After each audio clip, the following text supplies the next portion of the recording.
Good evening, everyone, and welcome to Radical Anthropology. It's really a great pleasure tonight to be welcoming Dr. Vivek Venkataraman as a biological anthropologist from University of Calgary, and he's zooming over from Calgary, where he is this morning. His research is focused on ecology and energetics of human foraging strategies, and his main ethnographic fieldwork has been conducted with orang asli populations from Peninsular Malaysia. He's co-director of Orang Asli Health and Lifeways project, but tonight he's going to be looking at some cross-cultural data on social norms underlying collective intelligence in hunter-gatherers. So I'll hand over to Vivek for that. All right, thanks a lot. Hi, everyone. It's great to be here. Thanks for the invitation. I guess I will go ahead and start sharing my screen if that's okay. Yeah, get my presentation up here. All right, can everyone see that? All good? Okay. All right. So my title is Social Norms Underlying Collective Intelligence in Hunter-Gatherers. Let's see. Okay, there we go. So I wanted to start off with an observation that's rather topical these days. And this is the idea of communication breakdown in modern society. According to a number of surveys in different countries, people are angrier than ever, and political polarization is worse than it's ever been. This is being driven by the viral dynamics and echo chambers of the internet. But now it's also leaking into real life with increased reports of road rage and unruly passengers on planes. When we see this kind of news, it seems clear that we've lost the ability to communicate. This is especially problematic now as we face a host of collective problems that require large-scale cooperation: climate change, environmental destruction, threats to democracy, and so on. As an evolutionary anthropologist, I find these trends particularly odd, given that the defining feature of our species, when compared with other primates, is our ability to cooperate and solve collective action problems. So these patterns raise a question. Are humans actually good at making decisions in groups? Well, it's probably not a yes or no answer. So we might also ask, what are the conditions under which the best group decisions get made? As I've been exploring this issue in various disciplines beyond anthropology, such as political science and social psychology, I've been surprised to learn that many scholars entertain a rather dim view of human decision-making capabilities in groups. One prominent line of thinking emerged in the early 1970s based on the work of sociologist Irving Janis. He argued that human groups have some fatal flaws when it comes to making decisions. He used the term groupthink, this is borrowed from Orwell's 1984, to refer to the tendency for people to conform as a reason for why group decision-making can fail. In particular, he argued that groups that are tightly knit, that share common social norms and beliefs and so on, may be more likely to fall into groupthink.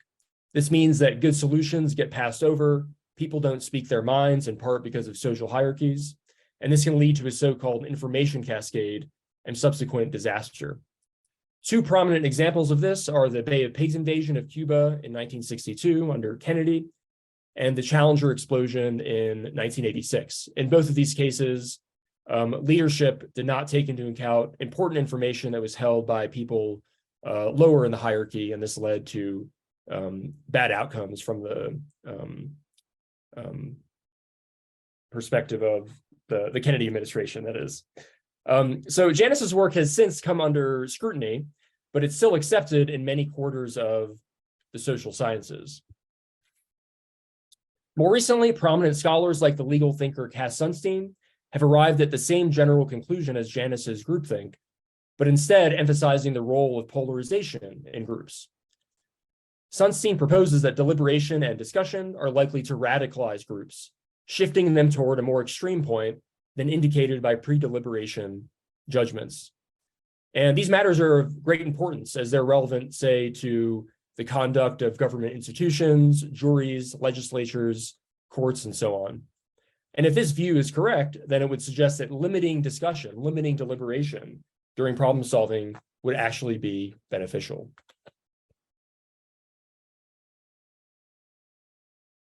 Overall, there's a general mistrust of democracy and deliberation in some quarters of the social sciences. As one political scientist wrote, too much and too frequent democracy threatens to rob many of us of our autonomy and rationality. According to these views, seeking consensus is considered as a fatal weakness to making good decisions. This is the idea that people work toward a common solution together. It's not merely taking a vote and moving on, but it's talking through possibilities, ensuring that everyone is more or less okay with the course of action that they are then bound to. Recall that Janus thought that tight-knit groups, those with shared moral standards and norms and beliefs, were particularly prone to groupthink. Therefore, consensus seeking sets us on the path toward error.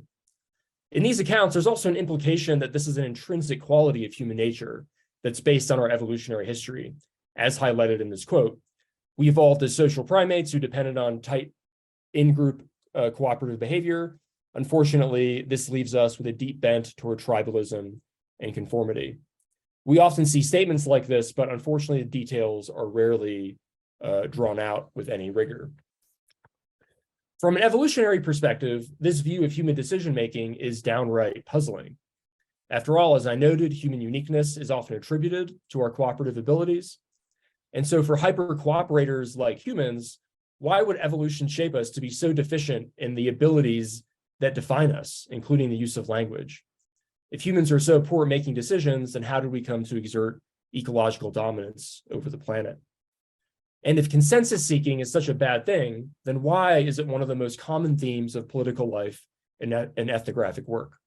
So I'm calling this a puzzle of Paleolithic politics. Politics is, of course, by definition, the process of group decisions. So here I'll be asking, how did groups of hunter-gatherers get together and make important decisions in the past? Now, there's at least two possibilities here.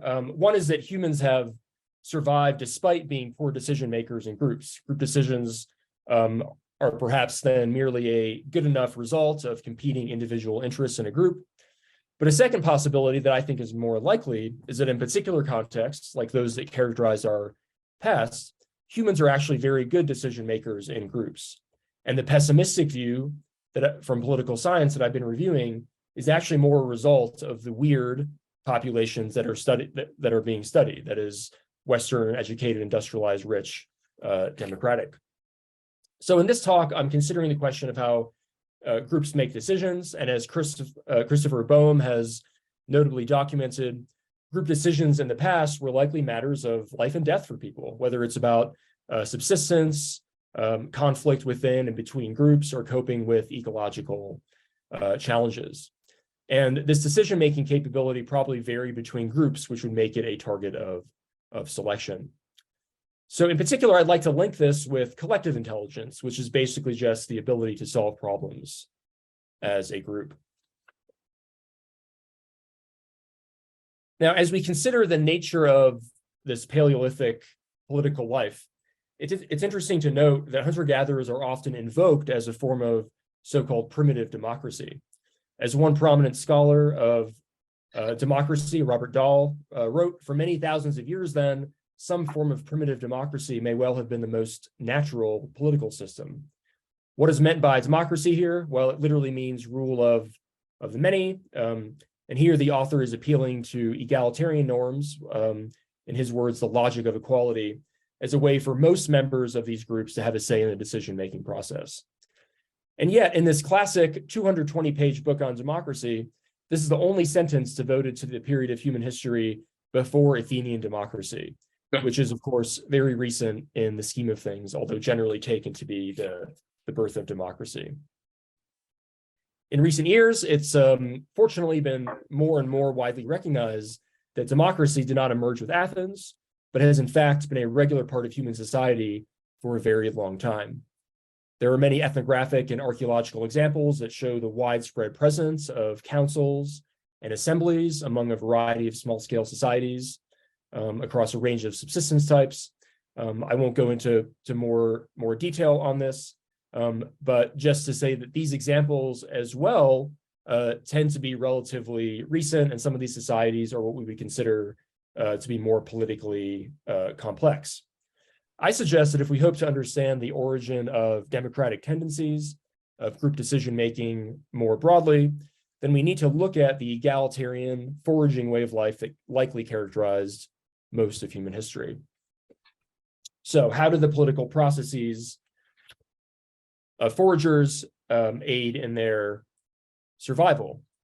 So I'd like to briefly outline the argument that I'll be making here today. So first, I want to consider the political process as a problem-solving device, whether it's facing problems with subsistence or conflict. As I noted, foragers tend to solve this as a group. And the question is, what kind of politics lead to decisions that are good at the group level? Recently in political science, scholars have spoken of this as epistemic or cognitive democracy. In particular, I will argue that social norms around the political process are what lead to high collective intelligence. I think that when it comes to immediate return foragers, egalitarian social organization is the ultimate umbrella phenomenon that leads to a political system being an efficient information processing system. With egalitarian norms, people don't tell each other what to do or boss each other around. This kind of independence, of course, is fiercely maintained, minimal hierarchies, and so on. Egalitarianism is, of course, widely discussed, but it seems to me that its group functional benefits have still been inadequately analyzed from an evolutionary perspective. And finally, we've seen that scholars have been attentive to the potential costs of consensus seeking, in the sense that it can lead to groupthink. But I would argue that under certain conditions, consensus seeking is actually very beneficial toward making good decisions. This would suggest that the view of Janus and Sunstein are actually derived from the fact that they're analyzing social dynamics in a very unusual situation from an evolutionary perspective, that is, weird societies, and particularly those that are now under the sway of digital platforms that are substantially altering our social dynamics. Now, before going further, I want to make an important caveat. This argument isn't assuming or claiming that foragers are always making rational or optimal decisions. As any human knows, we don't always or necessarily even often behave like that. There are many reasons this doesn't happen, whether it's due to inadequate or false information, problems being very difficult, or some other important aspects of a cultural system that are involved. But what this argument does suppose is that, well, it's based on the principles of behavioral ecology. It supposes that political processes will vary, and the results, the outcomes of those political processes will also vary. Following Boehm's work on emergency group decisions, we can suppose that there may be a correspondence between the effectiveness or the functionality of a political process and the group level outcome, just as we might expect in our own society. For example, polarization making political life difficult and ineffective. And when we're talking about the mechanics of group decision-making, we can talk about several stages that occur in these groups. There's first a kind of information exchange stage before the decision, when people are talking, having informal discussions, chatting, and so on. Sometimes there's also a more formal discussion where people gather together in a group, maybe in a circle, to talk about some issue.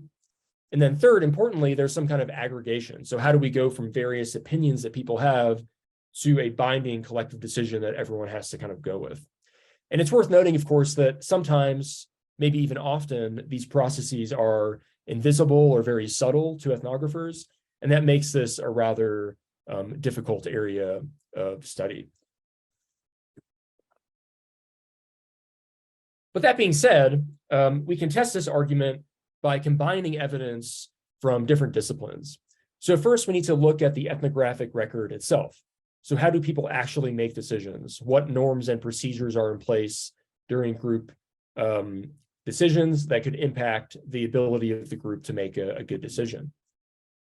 With these accounts, we can actually observe what people are actually doing in ethnographic settings. And today I'll be talking about reports from the HRAF, the Human Relations Area Files database, when I was searching for instances of social norms or events that indicate how these processes work.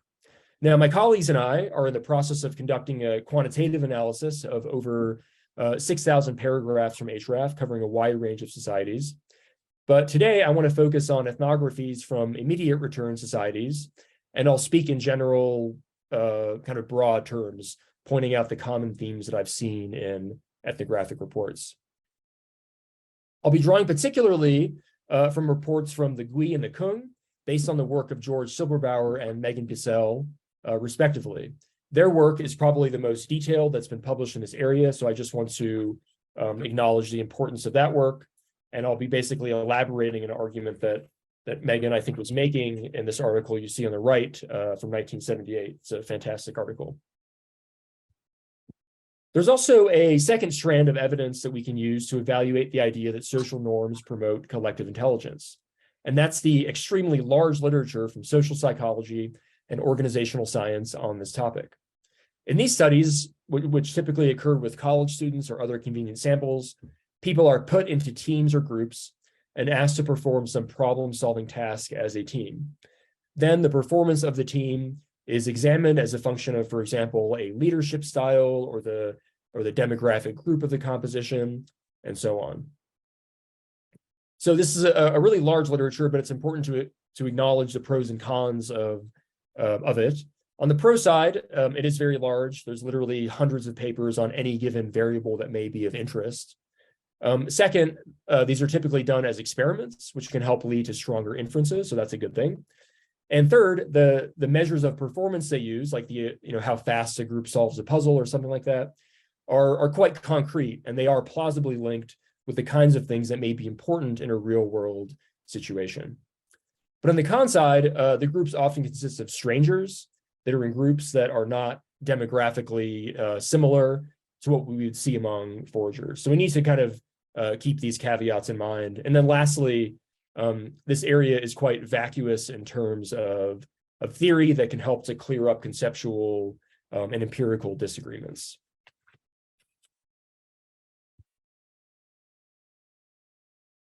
However, we do have evolutionary theory at our disposal, and this is a very powerful theoretical basis for understanding how groups can make decisions. So this is our third domain, specifically using behavioral ecology, helping to model the costs and benefits of given strategies. It also allows us to link the ways that foragers make decisions with those of our closest living relatives, the great apes. And fields like foraging theory can give us some kind of objective criteria of judgment to say whether a decision is good or not. More on that in just a moment. Okay, so to review here, we'll be using the theoretical and empirical insights from social psychology, evolutionary biology, to derive predictions about what makes an adaptive group. And so today I'll be choosing a few key aspects of the political process, and there's definitely more that I'm leaving out, but I'll be choosing these and asking whether they align with expectations about how groups should be performing if they are doing so optimally. Now, it's important to dig in a little bit on what we mean by accuracy and how we can use evolutionary theory to test hypotheses in the ethnographic record. Now, admittedly, saying that a group decision is accurate is extremely difficult. Human life is complex, and as I noted before, we shouldn't expect group decisions to always be good or to be rational, but there should be variation, and we can use cases with relatively objective criteria, at least as a starting point, and this is what foraging theory does. So, for example, several years ago, me and my colleagues published a paper about how Batek hunter-gatherers in Malaysia decide to move their residential camps. Based on historical data from Kirk Endicott, you see on the right, as well as Karen Endicott, who followed a band of 25 to 40 foragers in the mid-70s. They were recording virtually every calorie that was coming into camp, very exhaustive data set. We were able to test whether Batek movements accorded with a well-known model from foraging theory called the marginal value theorem. And this is basically an idea that makes a specific prediction about when you should move to a new campsite based on the rate of depletion of resources that you get at a current site. And this model is assuming that foragers are trying to maximize their, what we call a long-term return rate. They're just trying to get a lot of calories, basically. A bit of background on the Batek, who many of you will be familiar with. Over the past 10 years, I've actually worked in peninsular Malaysia, following up with the descendant communities of the people that Kirk and Karen worked with many years ago. Even today, living in this rainforest environment, they have a varied economy. They focus on items like tubers, meat like monkeys and gibbons, as well as getting honey. They're also very good and focus a lot of time on gathering forest products that they can trade, including rattan, which can be used in furniture and so on. That's what you see on the bottom panel there. And as with immediate return egalitarian groups, these foods are shared widely when brought into camp. So there's a lot of interdependence and sharing and cooperation here. Now, what we found is that the marginal value model predicts to within a half day's precision how long people stay at a camp location before moving to the next one. And the way we did this just briefly is to look at the cumulative calories coming into a camp through time. We see these different colors correspond to different kinds of resources. And through time, you can see there's evidence of depletion as they kind of taper off. And then we can use this model to predict kind of what day they should be leaving. I won't really go into all the nitty-gritty beyond that, but the fact that this model predicts camp residence times really well suggests that people are closely monitoring the food that comes into camp, and that they're aware of even very subtle levels of depletion. So the power of this model is in showing that the Batek are using the environment in a way that from one standpoint is optimal. It suggests they're making an accurate decision. And this is actually what led me to the topic that I'm here to talk about today, because I was initially puzzled by this result. I was asking myself, here 5 or 6 years ago, how does an egalitarian group with no leader arrive at such a decision? But I'm realizing now that this initial hunch was off. As we now see, it's precisely because this group is egalitarian, because of the way that they process information, that they are able to do this. And that's what I'll continue to outline in today's talk. Okay, a bit more on this now, just to see how humans are special in their decision-making capabilities. Let's consider this idea of group movement from an evolutionary perspective. This is a problem that many animals face when they live in groups. Where and when do they move somewhere else? How do you make a good decision that's acceptable to as many group members as possible? Now, evolutionary theorists have modeled this as follows. So imagine you're in a patch, and there are several candidate times to leave that patch, indicated here by T sub 1 through T sub n. And there are going to be different individuals in this group. And for each of them, the optimal time for them to leave is going to be different based on, say, their physiological state or their ecological conditions or whatever. So their choices aren't always going to be lining up. That means that whatever time is chosen, someone is going to be paying a fitness cost because they have to go with the group even though it's not good for them. And this is what we call a consensus cost. So what does the group do? To take a simple comparison between what we call a dictatorial decision and a democratic decision, you can basically just tally up the costs that each individual face with such a decision and ask what kind of decision makes the most people happy. And with this relatively simple arithmetic, just adding up these consensus costs, theorists have shown that shared or democratic decisions are more effective at reducing consensus costs than dictatorial ones. So even though this is quite theoretical, it's showing you how individuals can be happy or sad with a resulting decision that they're bound to follow. It shows us how democratic decisions can evolve. Now, to date, consensus costs haven't really been measured in any human society. It's a bit of an abstract concept. It would be difficult to do. But when we look at human life history, we can think about consensus costs and the way that they might be modulated or sort of altered by the fact that humans are such a cooperative species. And literally our cooperative tendencies, our interdependence is written into our physiology. So according to current thinking about the evolved human life history pattern, we have these long developmental periods, we have long lifespans. We focus on high-risk foraging behavior, such as large game hunting, but also gathering, which can demand significant skill development. This can lead to a sexual division of labor.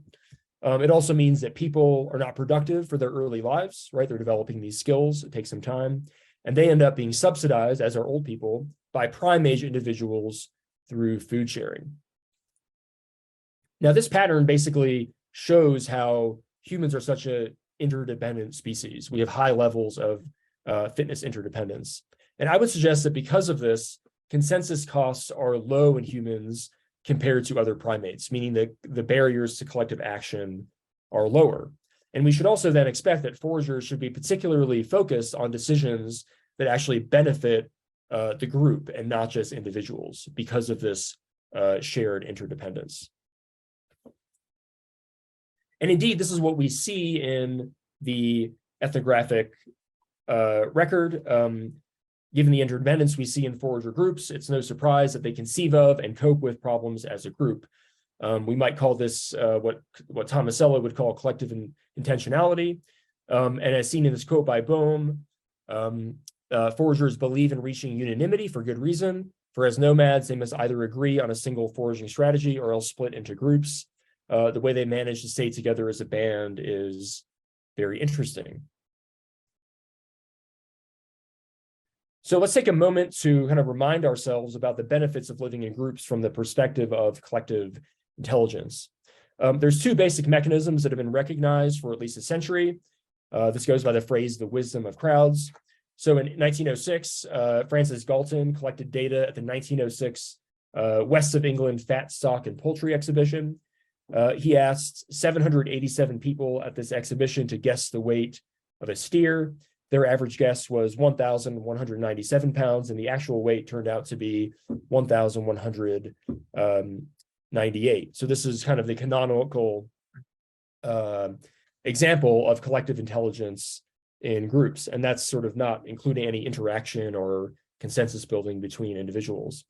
And then Condorcet, with his famous jury theorem, showed that individuals, they actually don't even need to be fully informed or even have a lot of information to produce a wisdom of crowds effect. They basically just have to be above 50%, basically.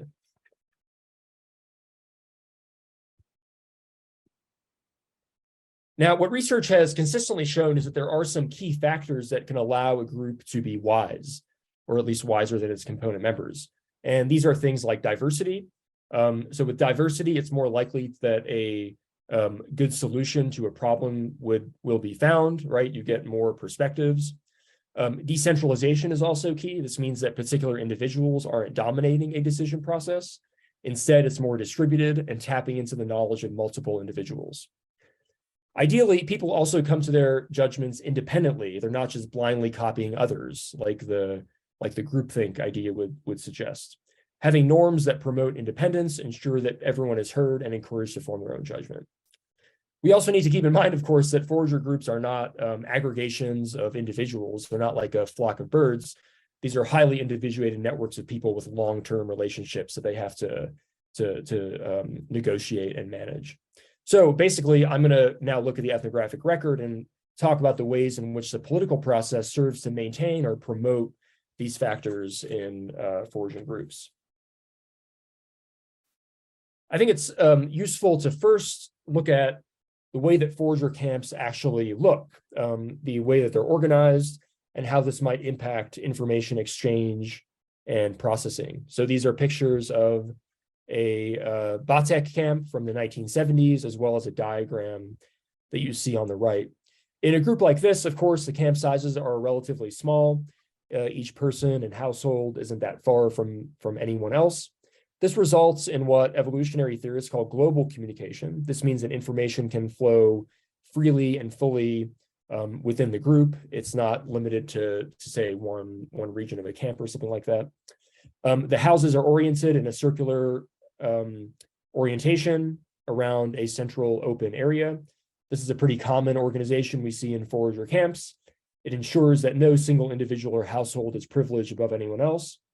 And interestingly, it's been shown in social psychology work that circular structures such as tables are more conducive to egalitarian discussion than, say, rectangular tables, where a boss can sit at the end, kind of occupying a privileged position. The lean-to huts of the Batek, made of thatch, as you see here, are also very open. People know what's going on elsewhere. They can shout at each other from a hut all the way across the camp. When it comes to foraging and subsistence, it seems to me that this is a way in which each household can be monitoring what other households have. This provides rich information about depletion rates of the local environment. And in our paper from 2017 that I talked about earlier, we speculated that this kind of thing may have played a role in helping the Batek to achieve a high foraging efficiency.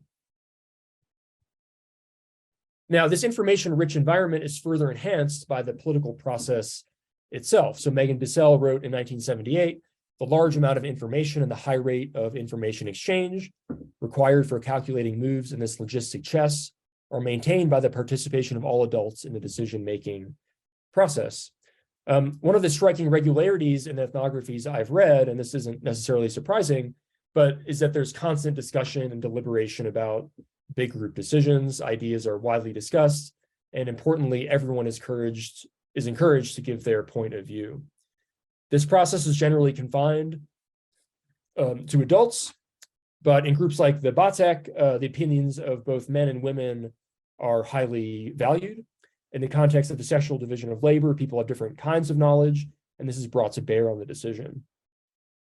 So with these conversations, we can see that there are high levels of information flow, feedback between individuals using, of course, language, which is a very efficient way to communicate. These norms help to reduce self-censorship. They can lead to more creativity. Interestingly, Megan also mentions how these conversations, and I've seen this too, how they can seem quite meandering without any particular point. So the tolerance of temporary ambiguity allows time for more information flow. People aren't quick to or eager to get the meeting over with, as we might be on our committees and so on, as this could inhibit information flow. Okay, so turning to social psychology, we can see how the social norms around discussion and deliberation help to maintain diversity, independence, and decentralization. This idea of freely exchanging information is key. One problem, of course, in today's environment, our digital environment, is that group polarization is compounded by people having access to limited information, or at least different information than other people.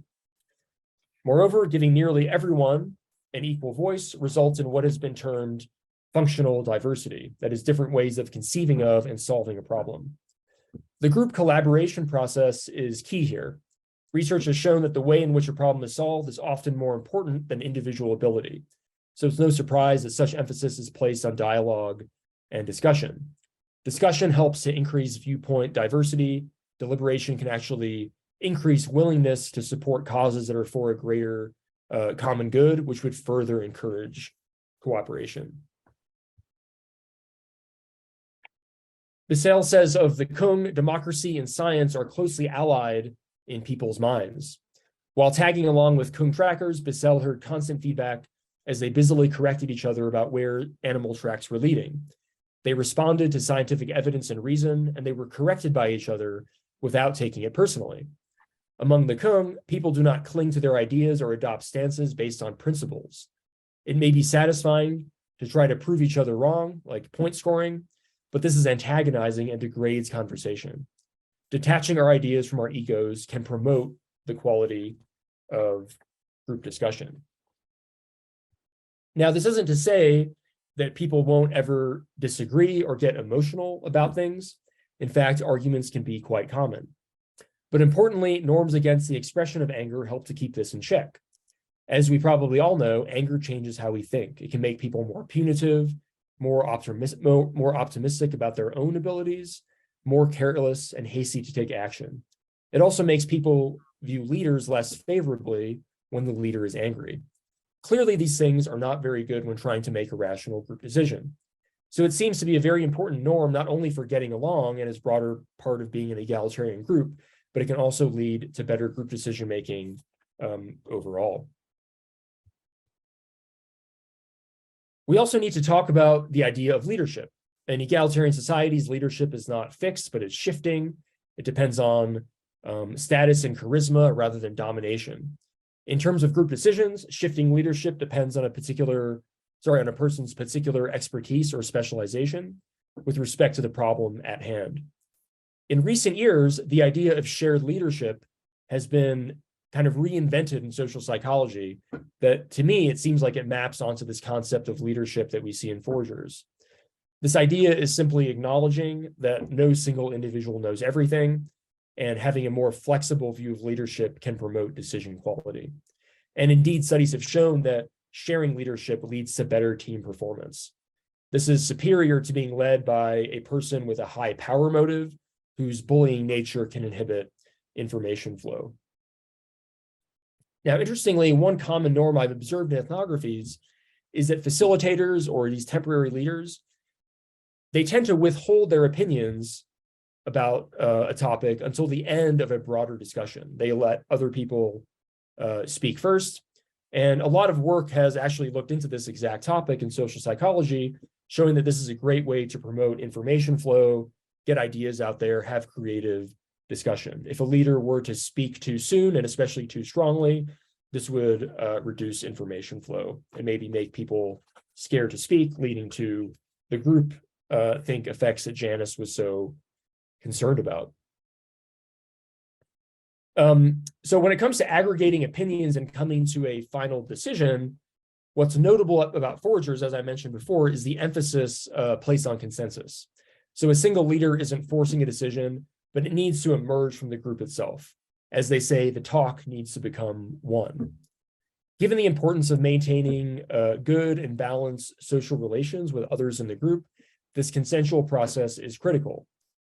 This involves a deep concern for minority views, which again is very prominent in the ethnographic work. And research in social psychology shows that having minority viewpoints is critical for providing ideas, for critically examining a potential course of action. And it seems that foragers are ensuring that minority viewpoints are heard and appreciated as they work toward consensus. And this brings us to voting, or rather the lack thereof among foragers. Voting is glorified in our society. It's a way to give everyone a say, but it also has dangers that have been recognized for a number of centuries. In particular, it's a way of delegitimizing minority voices. As one political scientist wrote, democracy must be something more than two wolves and a sheep voting on what to have for dinner. Foragers are quite concerned about avoiding this situation. As Megan Bissell points out, based on her work with the Kung, voting is seen as polarizing. It divides people up into camps. It reduces mental flexibility, the ability to change your view, and potentially cuts off fruitful discussion and deliberation.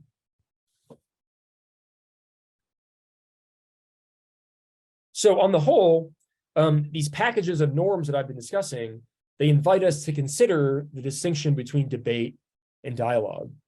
Our society lionizes debate as a way to find truth. We see talking heads on cable news shows who put forward arguments, but they're really just talking past each other. In contrast, dialogue is a kind of conversation aimed at solving some kind of problem. It's not about scoring points against each other. The goal is to seek common ground and understanding. To me, it seems that dialogue is a more appropriate way to describe the forager political process than debate. And I think this view is supported by Silberbauer's observations. I really like this quote here. He notes that scoring points can be fun, but it ends up being irrelevant to the eventual decision that's made. People aren't swayed by a good put down or a snarky comment, even though they may enjoy it or laugh at it. He says here that power is not gained and used in the manner of politicians. Band decisions are not the spoils of victory of the member who devises the craftiest stratagems to discountenance opponents. Power lies in what the band judges to be competent assessment of the gains and costs of following a particular course of action. And the entries in that bookkeeping include not only the material benefits, but also the social balance sheet. So again, it's about consensus. There's a fantastic book by the physicist David Bohm. It's called On Dialogue, where he emphasizes that the idea of trying to win is antithetical to the goal and the process that we're talking about here. And he even goes on to briefly consider the evolutionary history of dialogue, like we see in this quote here. I like this quote because it illustrates a number of the factors we've discussed today, the fact that people engage in discussion, that people have more or less equal voices, that sometimes the decision itself isn't even explicitly stated. He attributes this to the fact that dialogue, it helps to literally align people's minds together. Everyone is on the same page, so they know what to do, so that you don't even need to announce what that decision is. Recently, a study came out that is very relevant to these ideas. Researchers asked people to deliberate on issues, and they scanned their brains before and after, looking for brain activity patterns. And they actually found that having so-called meaty conversations can actually serve to align beliefs as well as brain patterns, so long as the group is free of blowhards. So I think this is a perfect empirical demonstration of what Bohm is saying, and perhaps this is what happens in foragers as they go about their conversations. Now, as I'm starting to wrap up here, I want to broaden this argument beyond foragers. If the norms that I've been talking about are indeed functional, then we should observe them in other situations as well. In his book, Blueprint, Nicholas Christiakis reviews cases of intentional and unintentional communities. For example, of people who are stranded in shipwrecks or plane crashes. How do they behave when they have to survive as a small group? Under conditions of isolation and interdependence, the importance of solving problems as a collective increases. For example, in 1864, the ship Grafton crashed on Auckland Island, stranding 5 sailors. One of them later wrote, "The death of any one of us in our present circumstances would more injuriously affect the morale of the others and perhaps be attended with fatal consequences for all of us." In his survey of shipwreck cases, Christiakis highlights the qualities of the surviving groups compared to those that did not survive. They were highly egalitarian, they worked together toward common goals, they shared equally, and they relied on informal and democratically instituted leadership. There's also a case of a Uruguayan jet carrying a rugby team that went down in the Andes, stranding people for over 2 months in brutally cold conditions. They adopted the same kind of norms, going so far as to share a single chocolate bar and a bottle of wine among dozens of people, trading off sleeping spots that were more or less exposed to the elements. Leaders were chosen based on their charisma and integrity rather than dominance. And in the end, a significant number of the group ended up surviving. Survivors commented on the fact that their survival depended on these bespoke social structures. In another fascinating case, economist Peter Leeson investigated how pirates get along in their ships. He calls them pioneers of democracy. Despite a reputation for plunder and mayhem, on their own ships, pirates institute democratic politics, including a system of checks and balances that prevent abuses by the captain. All individuals have a vote in group decisions, and so on. Leeson argues that these norms help to increase the effectiveness of their plundering. We can also look to religious communities for examples of how consensual decision-making is used and institutionalized. When I looked up Quaker decision-making processes that are famously consensual, I was struck to see that they have close parallels to what we see among the Kung and the Gui, which you can observe and read for yourself here. So in short, all of these examples show that in small groups, when people have high levels of interdependence, social norms can serve to keep the group functioning and socially cohesive without compromising decision quality. We can now return to where we started with Janus and Sunstein and the question about whether humans are good decision makers in groups. As I've argued, it seems to be that foragers, that while foragers are as tight-knit as a community can be, they aren't led astray by groupthink, as Janus would hypothesize. Due to their egalitarian structures, the key attributes of diversity, independence, and decentralization are promoted, which can lead to good or accurate decisions. Importantly, consensus doesn't have to lead to groupthink. It certainly can without the right checks and balances, but as we've seen with foragers, this possibility can be avoided with the right kind of social norms. I would argue that Sunstein's law of group polarization is in fact an artifact of modern life, of living life in large bureaucratic nation states with significant hierarchy, and now with a significant digital component that's driving viral dynamics. This means that we aren't getting the crucial face-to-face cues that are used in a true dialogue and that can bring people toward a common understanding.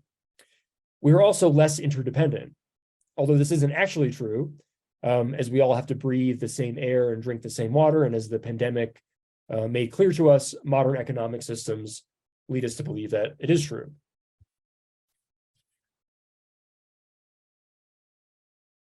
Considering the political lives of foragers has led me to conclude that the way we glorify debate as a way of finding truth might be counterproductive. There's a whole cottage industry of books about how to win debates, but their approach is exemplified by a book cover that has a hammer and a nut on it, as you see there on the left. As we've discussed, debate without some kind of ground rules, without a sense of interdependence, can easily lead us astray. Debate is useful for presenting alternative viewpoints and hashing out logical inconsistencies, but it often results in little more than hardened views and hurt feelings. It's a tool designed to convince, not to solve collective problems. And I think that foragers show us a different way. What Megan Bissell wrote in 1978 remains true today, augmented by 40 plus years of research on social psychology. It seems clear that these more recent artificial problem-solving groups have somehow stumbled upon some of the oldest and most effective of human group processes. If there's a better way to conduct our conversations today, it may be wise to consider a strategy honed by hundreds of thousands of years of trial and error. With that, I will conclude. Thank you for taking the time to listen. And given the experience and the interest of this crowd, I would be delighted to hear any feedback or recommendations for sources to look into to help to test the arguments I presented today. So thanks a lot.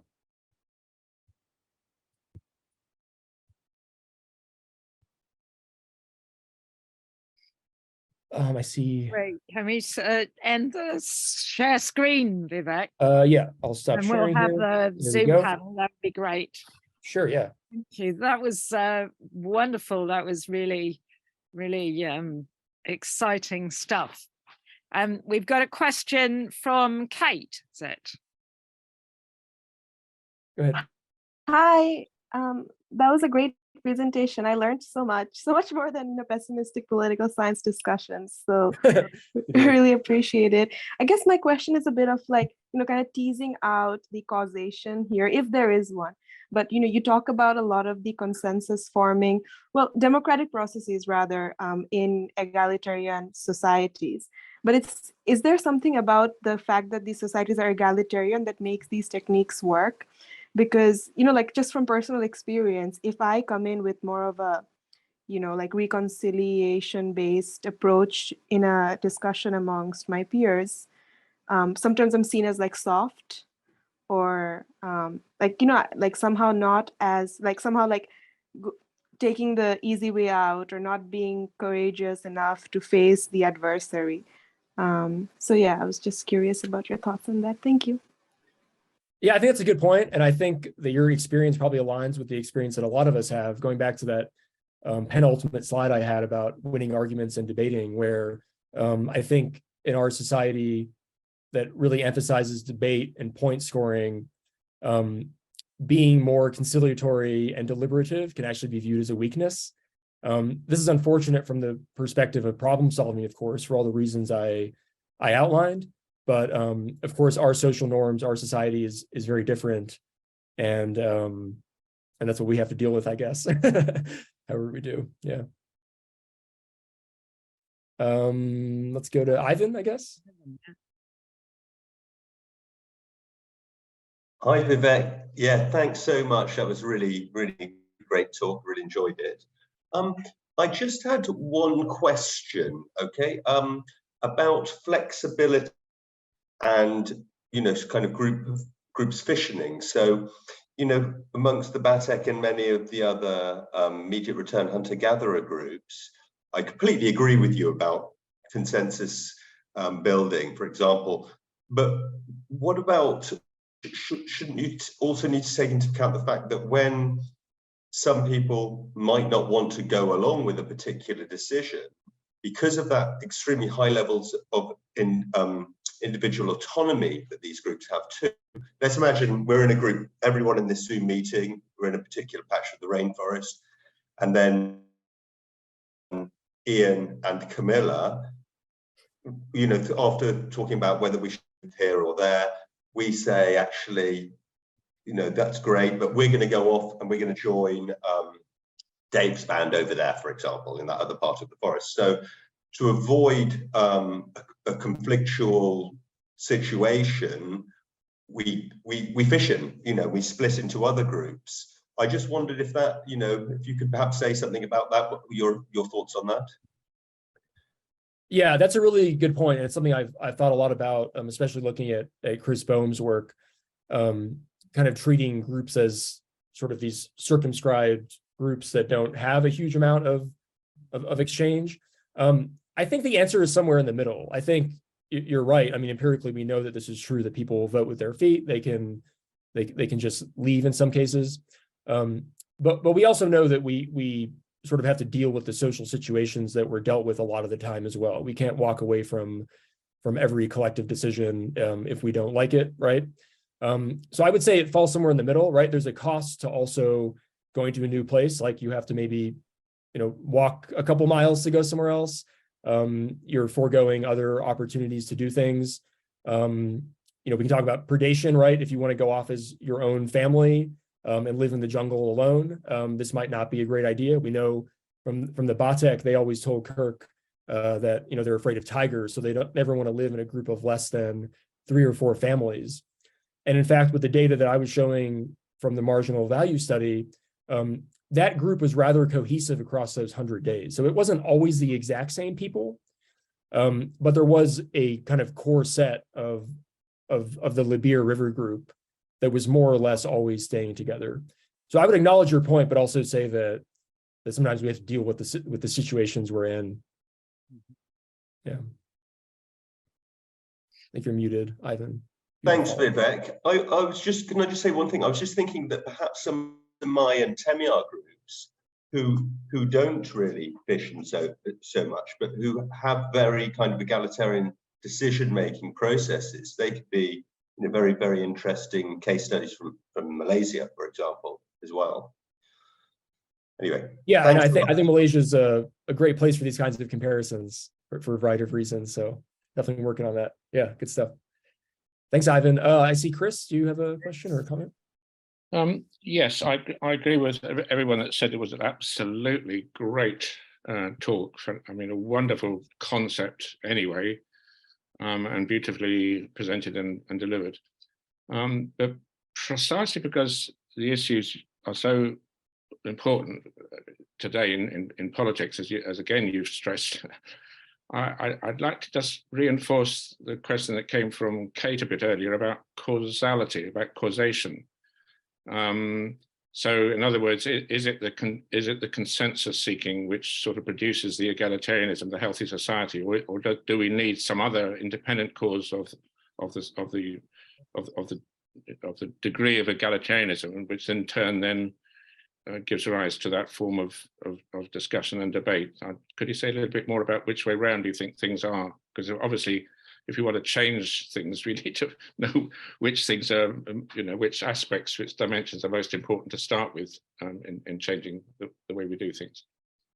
Yeah, absolutely. I think that is a really good point. In my logic here, as you're kind of hinting at, I've been kind of taking this these egalitarian norms and these groups as kind of the given, and then how does that lead to these good decisions based on what we know from social psychology and so on. But I fully acknowledge that that there's kind of synergies that are going on here and feedbacks, right, that can complicate the causality. So unfortunately, I don't think I have a good answer to that, but it is something I'm thinking about. And if anyone has any good thoughts on that, I think it is something I'd like to clarify before getting my publication together on it. Just to say that some of the research I've been doing on great apes, so looking at chimpanzees and bonobos, it does seem as if it's what females get up to as a result of subsistence, really. So, I mean, it seems to be that where resources are scarce and females have to sort of forage separately from each other, you get very intense male dominance. And where resources are much more lush and females can form coalitions based on their foraging strategies, foraging together, then it's precisely because the females have some solidarity and can beat up males who try to push them around. You get something closer to a bonobo-like situation. And of course, as you've said, depending on those dynamics, the informational dynamics will change. I gather that's the way around you see it. But I suppose just, I mean, the one big problem with Christopher Boehm is he seems to be utterly gender blind. Says nothing whatever about gender in his discussions of dominance and reverse dominance. And again, I just wondered if you could, I mean, it just seems to be so critical instead of simply saying, well, it is egalitarianism and women I listen to, kind of, again, isn't it the degree of female solidarity and assertiveness which actually influences the whole dynamic, you know? Yeah, I think that's super important. I mean, the way that I've approached it in this talk so far is about the fact that we have a kind of gender division of labor, right, which contributes to different realms of knowledge. And this means that if you want to make a decision that's good for everyone, right, because everyone needs to eat carbohydrates, then men are going to have to listen to what women are saying. And actually, if you look at the area of camp movement literature, it is often, I would say usually, what women say about where to move that drives decisions, because hunting is like high risk anyway, right? Like you can find game or not find game, even if you're in a rich environment. But if you don't have a good carbohydrate, a good resource base, then it's probably not a good spot. And so in a lot of societies, it tends to be the case that the women, they give the information, the key information needed to make that decision. Interestingly, in the case of the Batek, we found that was both true and not true. It was true in the sense that that rattan was actually the main driver of their collective decisions. This was a thing that drove to the day basically what they were doing. And just a bit of background, they get rattan and they trade it for rice kind of like immediately. So we basically converted rattan proceeds, like cash money, to rice calories. And this ended up being really powerful. Now, even as far back as the 70s, the Batek were replacing tubers in their diet with rice, basically. So if we look at all our camps, we find a kind of negative correlation between the amount of tubers and the amount of rice in a camp. And so it's men who actually gather the rattan because it involves a lot of climbing and so on. But in a way, it's kind of the exception that proves the rule, that it's the carbohydrates that drive this. And I think probably if we had gone back and done that study, say in the 1910s or something like that, then maybe the tubers would have been the really driving factor there. So anyway, that was kind of a tangent, but I agree with what you're saying. Yeah. Thanks, Chris. I'm not sure about the order of the other people who had hands. Can someone help me out? Dave, I think. Dave? Okay. Yeah, thanks very much. Great talk, Vivek. It just fascinates me listening to you. But you know, I don't know if this is relevant. So, you know, if you can't comment, that's fine too. But what strikes me in listening to what you're saying is that you're describing what is very much a much more egalitarian approach to decision making and moving forward in one's society than perhaps we're used to in our post-industrial world here, where everything is top down and the political process is very power dominated. So given that, you know, where I know you're coming from in Calgary, and I'm living on the traditional territories of the Salish and Tsleil-Waututh and Musqueam peoples on the west coast of the Pacific coast here, I wonder if you see any relevance or any opportunities to influence and assist the processes of decolonization in not only here, but in other post-colonial and transitional societies where we're moving from a settler society and a colonial world to one that acknowledges and recognizes and integrates indigenous cultures more fully into the political process? Yeah, it's a great question. And I think that these processes that occur in these groups, in a way that's quite different from what we see in our society at large, I think we need to be promoting them as ways of making better decisions that are more inclusive, that bring in more people. As far as I can tell, this literature on dialogue versus debate, it still occupies a relatively kind of minority position, I think, for the reasons that the first person asked about, that it's seen as kind of like a soft way of doing things. It's seen as kind of weak. But I think, as some of these considerations that I've talked about show, it's actually a very powerful way, and it harnesses the collective mind much more effectively. So I think, when it comes to leadership, these sorts of styles of decentralized leadership, so to speak, I think need to be promoted more often. I think that's one way that we can aid in that decolonization process, is by making people more aware that this idea of like talking head, bashing skulls against each other style of debate is not how it worked for most of human history, and that we can learn from people who are actually still engaging in these kinds of dialogues today, because they are. This isn't gone. This is still real and contemporary. Yeah. Mm-hmm. Lucinda. Unmute. I had two things. I was writing them down so I don't forget them both right away. One thing, it was just referring back to that, is that actually US democracy and some of the Western ideals of democracy are actually based on First Nations confederations. So our ideas of confederacy are not actually Western derived, they're derived from indigenous peoples in North America.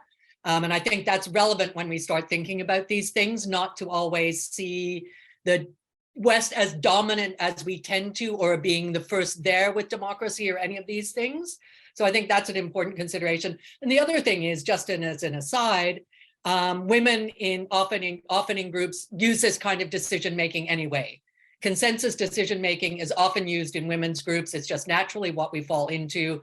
So it's a very natural, and I think a lot of men will fall into this too, if they're not specifically trying to debate each other or assert a hierarchy, right? If they're open to being in a more lateral group and more egalitarian. So I don't think this is something that's lost in our society. I just think it's something that's devalued. And yeah, I would completely agree with both of those points. I think that's totally right. And that's really interesting about the women's groups. I hadn't read or heard about that specifically, but I'll look into that. Thanks for that note. Yeah. Yeah, I mean, I just brought that up because I think it's one of those things that is maybe obscured to a lot of men, because these are groups that are often men are not included in, especially straight men. In gay culture, there's a lot more of this decision-making process as well. Specifically in queer culture specifically. Queer culture is obviously much more political anyway, and much more based around anarchist principles and egalitarian principles. So some of these things come from ideological places, but a lot of it's just not how people organize themselves naturally as well. Thanks for that. That's very informative. Thank you. Camilla. Yeah, shall I go? Thanks, fantastic talk. Can't wait to see the kind of quantitative results about this. Yeah. But I wanted to chip in support on this kind of women's fundamental decision making for hunter-gatherer camp movements from my experience with the Hadza.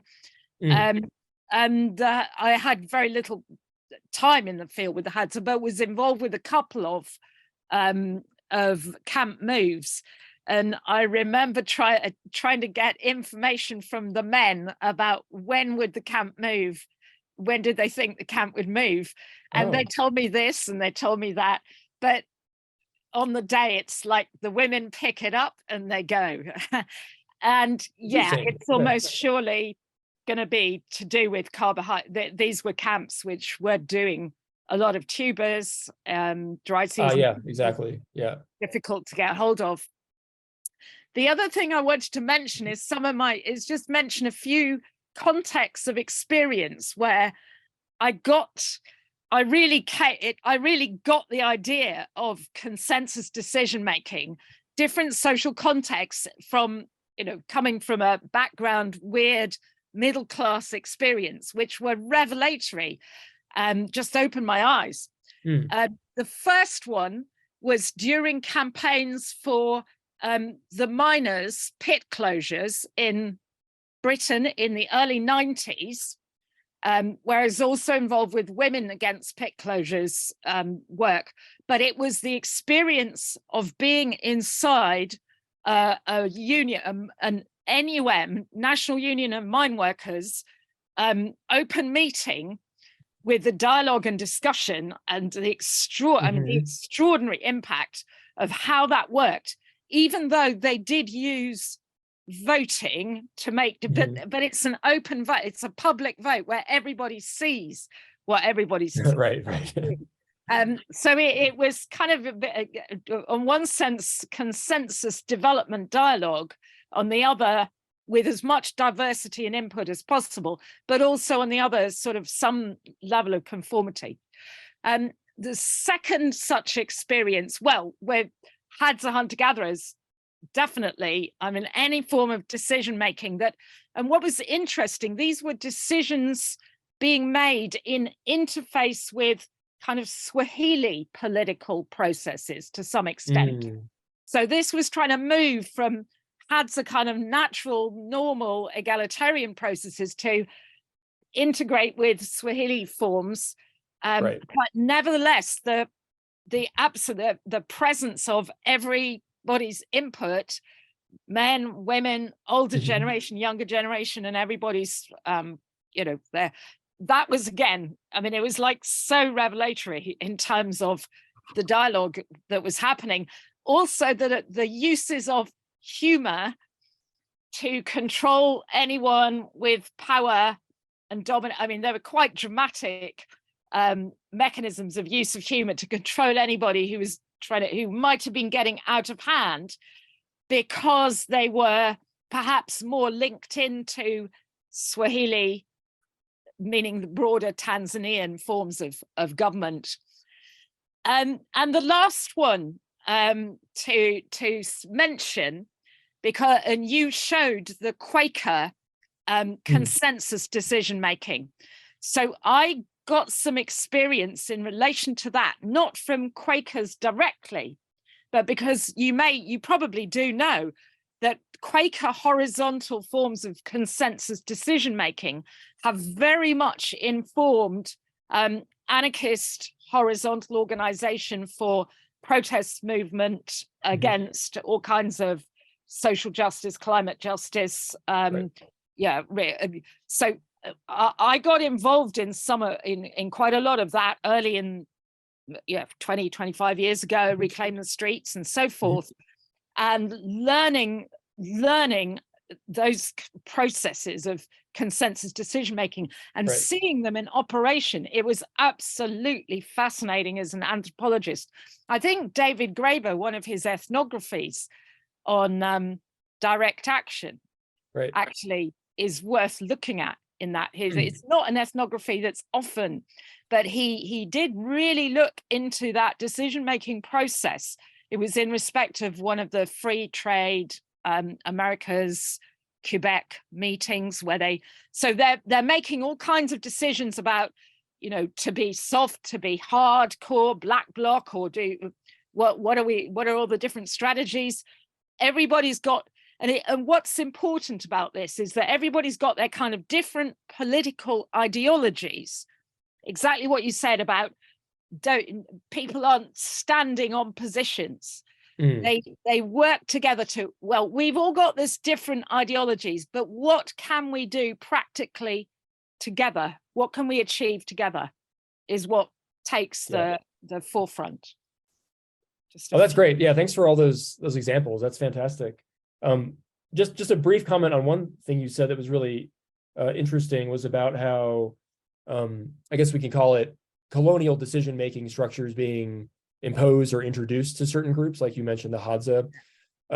We see with the Batek as well, and this was going on as early as the 70s, where there was an appointed headman by Jakua, which is sort of like the Aboriginal government arm.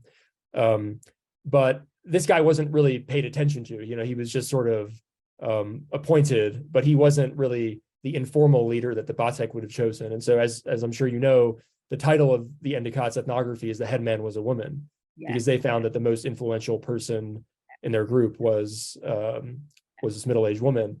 So that's very interesting. And I think we have this kind of invoking James Scott of sort of this like two-facedness of these groups sometimes, where you engage in political making structures that are imposed from the outside, kind of when you have to, but when people aren't looking, you kind of do something else, maybe the way you did it in the past. And so I think that's a really interesting dynamic of maintaining the sort of two-facedness. Yeah. Okay, I see another hand.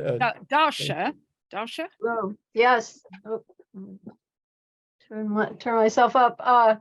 Hello, yes, Vivek. Thank you very much. That was very informative. Enjoyed it very much. I'm a psychologist, so I thought maybe it would be helpful to hear a little bit about the neuroscience behind some of what you're finding.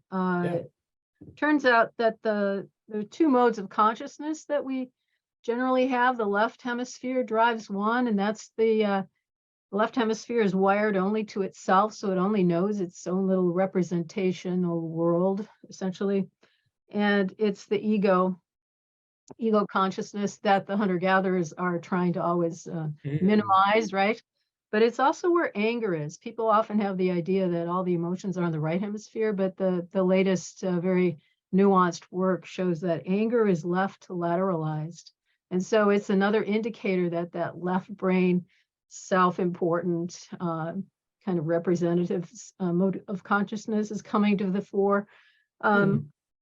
So the right hemisphere is the more relational, less verbalizable, but the know-how that we have. So these emergency situations where you have people who have crashed, their left brain knowledge, the semantic knowledge about how, the logic and the linear causality of the left brain doesn't work. They've got to go back in their bodies and, back into the animal consciousness, the awareness of how to get along in your body in this place with these people, right? So it's really, it pulls the rug out from kind of the educated mind, the left brain mode of consciousness. So that's very interesting, I think. Yeah. And the talking circle, so I study indigenous, I have for some time studied the indigenous worldview and ways of being.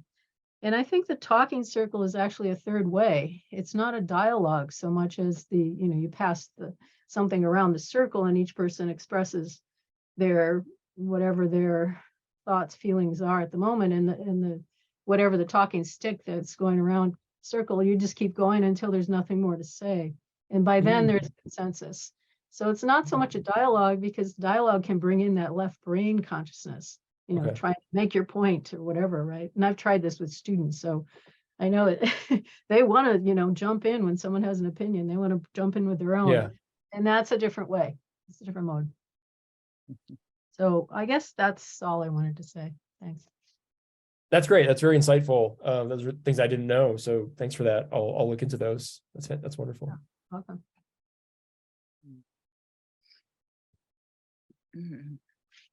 All right. Have we got any more queries on this?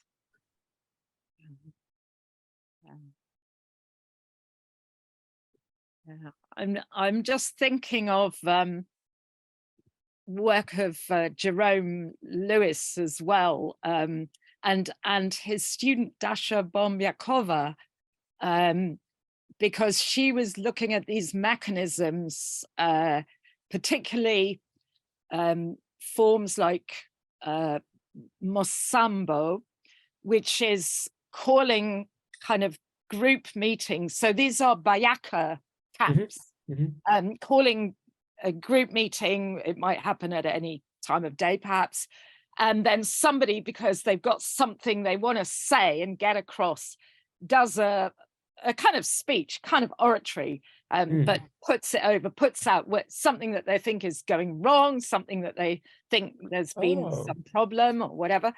But that are going along with that are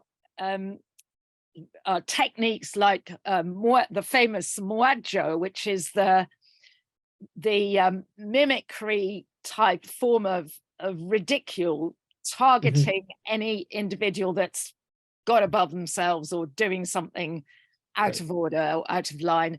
So that very often travels from older women, quite isolated older women, to potentially men. Yeah. So these are what we've got to remember, that of course James Woodburn talked about egalitarianism. Egalitarianism is assertive. You can never take it for granted. People are going to be hustling, even if they're supposedly egalitarian, and so there's always got to be like checks and balances. That somebody might be doing the kind of bully strategies or getting too much ahead of themselves in some way. So we can expect this to be power dynamic. We can expect this to be very flexible and dynamic, rather than just kind of these norms aren't going to just sit there. They're going to be they're going to be sort of no, absolutely. Those are good examples, and there's many other norms I could have talked about, and behaviors. Like one of them is like the use of metaphor and stories, right? Rather than stating a point directly. Absolutely. Like you give a metaphor, and this is a way to get your point across without being kind of confrontational. It seems to be quite effective. Yeah. Definitely. Yeah. Is there another hand up? Yeah. Shall we have Shakti first and then come back to Lucinda? Shakti. Okay.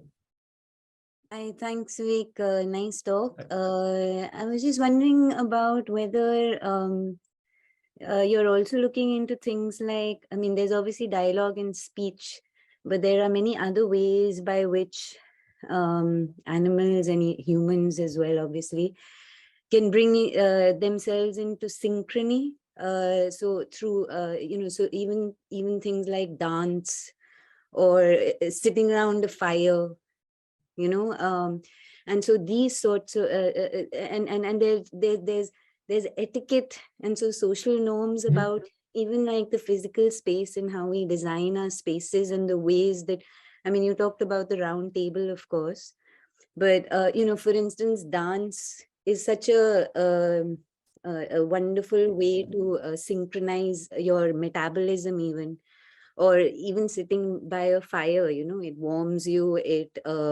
slows you. And this is actually a physical metabolic process. I don't mean this in a figurative sense, but in a very physical, biological sense.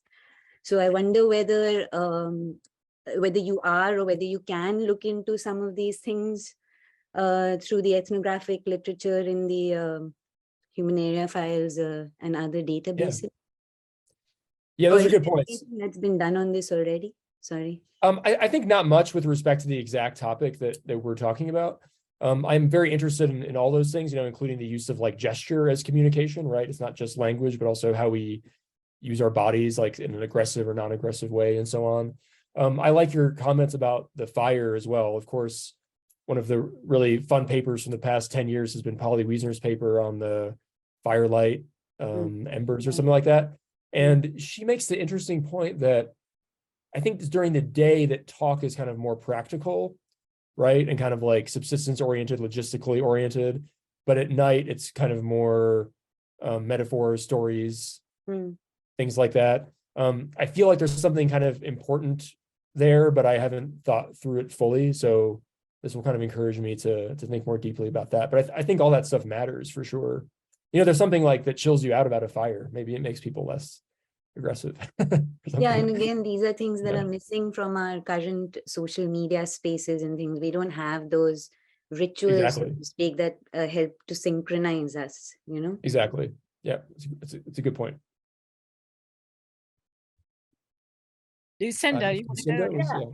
I've got two things. I'll jump off from what was just said there, because there is actually cognitive science research into singing and how that synchronizes brainwaves between people. So I think that we've got good biological evidence that doing certain activities together actually brings people's brains into a synchronized kind of harmony and a unity. And along with that, in the West, we tend to see ourselves very much as individuals, and not, especially in European Western culture, this is less so in Asian culture. We see ourselves very much as individuals and not as part of a connectome, when in reality, human nervous systems are cued into each other because we're social animals. So our nervous systems have to be either, have to be synchronized to some level or desynchronized, which makes us feel uneasy, et cetera, et cetera. So there is evidence around that, perhaps not in anthropology, but certainly in cognitive science. But one of the things that this brings me back to is a particular thing I'm interested in is how society deals with sociopaths. And so that was talking a little bit before, because we talk about brains, but when we do that, we forget that there are a lot of different kinds of brains, that people's brains are very different and people function very differently in the world. We've evolved to have different kinds of brains because different kinds of brains serve different purposes. So different brains are not necessarily good or bad, they're just different and they serve different social purposes. Sociopaths have a social function, obviously, especially in warrior societies. And you can be a pro-social sociopath as well and be perhaps very difficult to be in a relationship with, but still do good in the world and be charming, etc. So I think for me, one of the things that's interesting is to think about how we currently have a society where sociopaths are very evidently in charge, which is not a particularly good thing for the rest of us who aren't sociopaths. And because we don't see, unless you think a lot about different neurodiversity, if your brain doesn't function differently than the norm, you might not think very often that other people are different than you. You'll assume there's this assumption that everybody is like us, right? Which is obviously not true. If you're neurodivergent, you tend to be a little bit more aware of the differences that are more than stylistic. They're very fundamental and biological, right? So what interests me is how egalitarian societies sort of deal with people who are problematic, maybe murderers, or are always keenly out for themselves and not empathetic to others, which is a hallmark of sociopathy, obviously, right?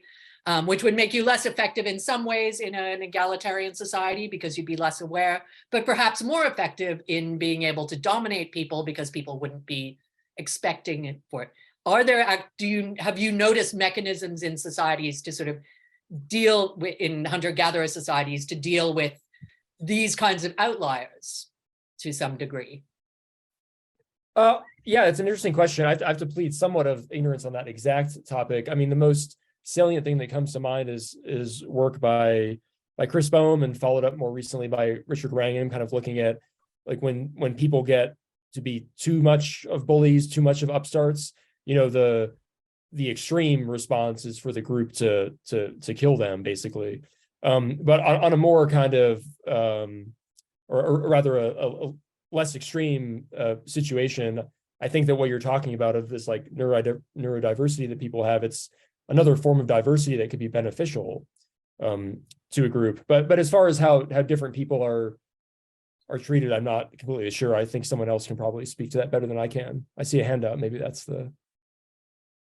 Yeah, you have to understand that in the hunter-gatherer societies, typically children, babies are raised with much more nurturance than in our society, where we stress babies extensively, children, and their brains just don't develop properly, self-regulation, all sorts of things now we know. Very toxic early stress is. So the sociopathy is much wider now.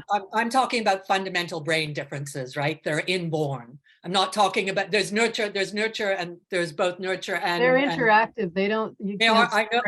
I understand that. I come from a neuroscience family, but what I'm asking about here is there is actual neurodivergence. This exists. It's not just all nurture, right? So there are different brain types and different ways that we all have very individual experiences of the world, but we have this assumption that everybody else is having the same experience of the world. So once we move away from the assumption that everybody's having the same experience of the world, and obviously narratives and things like that are the way we form our common shared view of the world.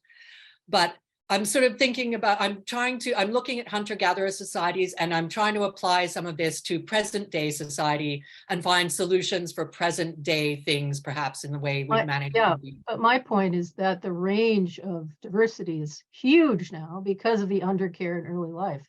They have much less neurodiversity. They're saying, Lucinda, can you listen, please? You're being a bit assertive. Well, I feel like the fundamental thing of saying that it's all nurture, and that there are no fundamental differences. I didn't say that. I'm saying that the range is much narrower when you have a good nurturing early environment that we don't provide anymore, and so you have a humongous range of dysregulations of all kinds.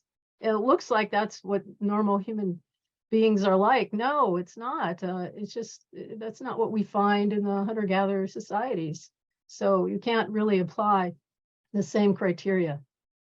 Have we done extensive brain scans and studying of the brains of people in hunter-gatherer societies? Because I suspect that their brains would actually be quite different than ours are. Because once we get back, we're getting back to the weird thing, right? And I'm not trying to impose all of our differences here on hunter-gatherers, but I do think that there are some fundamental ways that people's brains are different, and it's not all upbringing or nurture. You see this in ways, families, it descends in families and various things. And there's epigenetic things happening across generations. So you can inherit anxiety from your grandparents having gone through the Holocaust, for example. All sorts of things like that, right? But my work is on the evolved nest and how that provides a buffer for whatever kinds of genetics you have. And we don't provide that at all. So then all the genetics seem so important because you're missing so much of the nurturing that would otherwise protect you. I'm not trying to say nurturing isn't important or it doesn't provide those things. I'm trying to look at a deeper question, which is about how my fundamental interest is in how hunter-gatherer societies deal with people who are dangerous within their society, right? That still happens. There are still murderers in hunter-gatherer societies. It's not, I think we shouldn't romanticize hunter-gatherers. Lucinda, there is ethnography concerning this, which Vivek was mentioning. So one of the people to read is Richard Lee's work he collected a whole kind of long decades of data on violent incidents and actual murders for Jun Kwasi or Kung, and compiled all that. Now, Richard Wrangham has used some of that data to somewhat, I wouldn't agree with everything that Richard Wrangham says about that. I'd go back to Richard Lee's data on that. And it's pretty revealing in terms of the, group decision making to deal with extremely violent or obnoxious individuals.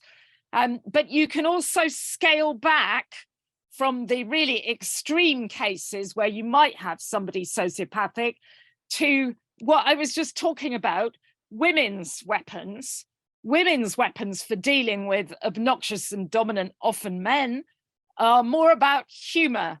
They're more about doing things, as Vivek was suggesting, putting things in a non-confrontational way that gets everybody to laugh until eventually the person who's causing the laughter sees themselves as others see them.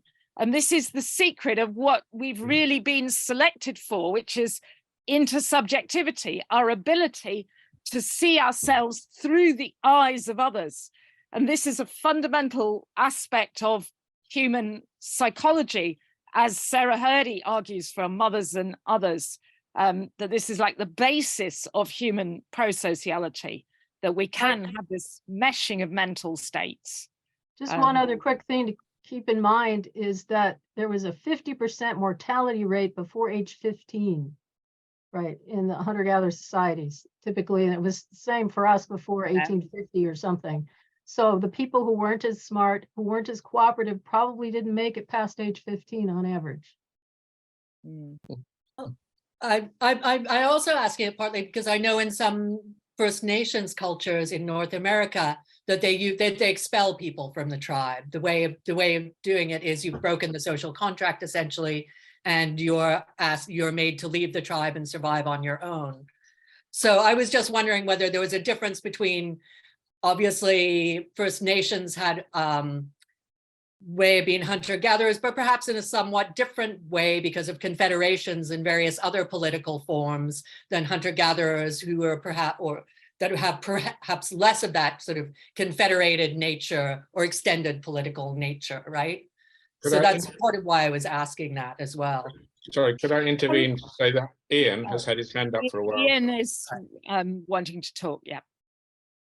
Yeah, well, it's just Jerome Lewis has data on well, I call it data, but like I've heard him talk about what you could call sort of neurodiversity amongst Mbangeli, people who don't fit in by sort of consensual standards, but are still recognized for particular qualities that will be rarely called upon, but are very valued when needed.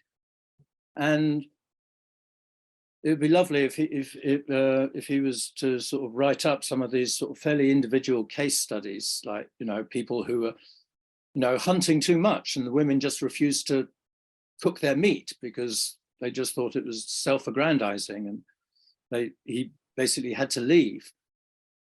He's got several sort of stories he can tell along those lines. But just to add to that is that, yes, I mean, he was telling us about a man who was completely impossible and I don't know, verging on murderously psychopathic, but somehow they didn't kill him. But anyway, in an elephant hunt, he was absolutely valued. He'd get in such a sort of frenzy of violence against this unfortunate elephant that actually he was kind of useful as a hunter on occasion. So that's the kind of thing that Jerome would talk about. But I agree with both sides of this argument, really. I mean, Jerome would definitely say that some people are just kind of just a bit crazy kind of thing.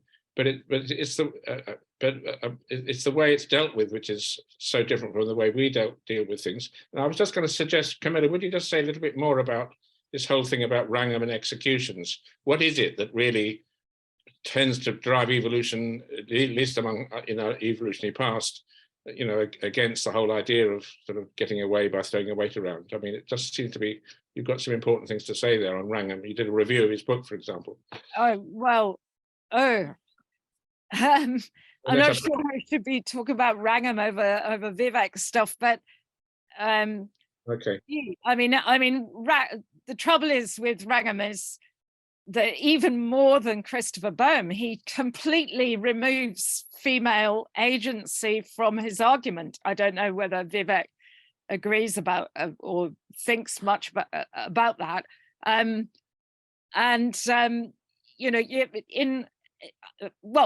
My understanding of assertive egalitarianism and how it works with hunter-gatherers, you can't remove females from the picture.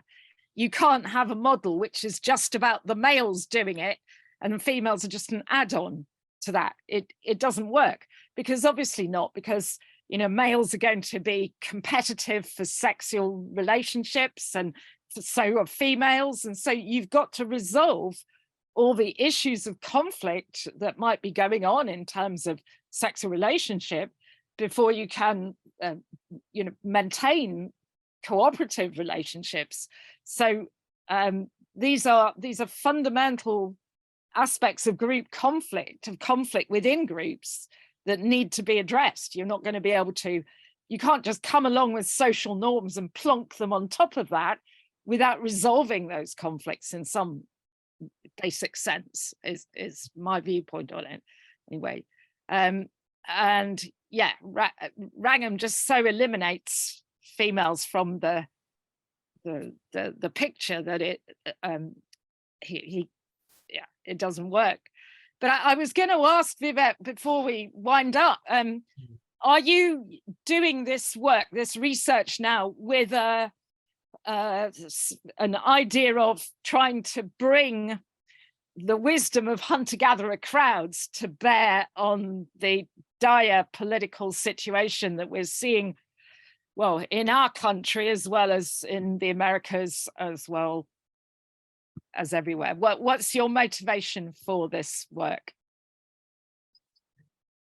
Yeah, I think it has a strong bearing on what's going on. I would just kind of go back to the earlier question that I answered about how we can bring in these indigenous practices and all the knowledge they have to improve our way of doing things. So I think that dialogue is very much undervalued, and I think what it comes down to is that our sense of interdependence in our society is far lower, or kind of, I don't know what phrase to use, but we underestimate it. We are actually very interdependent in so many ways, but somehow we're kind of buffered from it, I guess. And so that when we have arguments or disagreements, we tend to go for winning points for our side rather than for solving the problem together. And I think that's what's most unfortunate about the political climate now. I wouldn't say I'm necessarily optimistic that these practices and methods are going to solve things, because we're up against a lot. But I do think that I don't think that Janice's ideas and Sunstein's ideas are particularly helpful for giving us a optimistic view of ways that we can behave that will promote better decisions that keep people happy. It's a very pessimistic view, and I think it's pretty hierarchical. And I don't think that it's a generalized case of human nature the way they make it out to be, right? They're generalizing from these very narrow cultural samples. But what we see is that for most of human history, for the conditions that we faced, humans are actually excellent decision makers, as you'd expect. So I think we need to be emphasizing that side of human nature a little more. I think it's a wonderful note to close on. Yes, it is. Yeah. Yes.